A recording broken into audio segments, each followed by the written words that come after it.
Mums viņa jau kopš izveidas brīža ir paredzēta, bija daudzās valodās.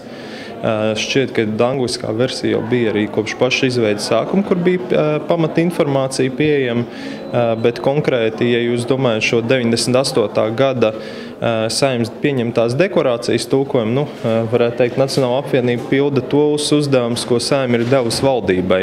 Tas ir informēt diplomātisko korpusu, informēt sabiedrību par to, kas bija Latviešu leģions un tā nozīme.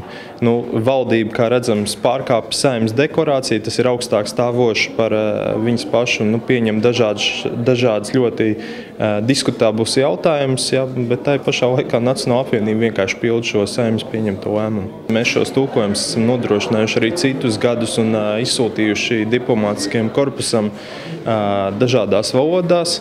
Arī šis gads nav izņēmums, un vienkārši mēs publicējām arī mūsu mājaslapā šo deklarāciju, kas ir paredzēta tieši ārvalstu žurnālistiem, lai viņiem būtu pieejama plašāka informācija, lai nebūtu vienīgais informācijas avots kaut kāds Russia Today.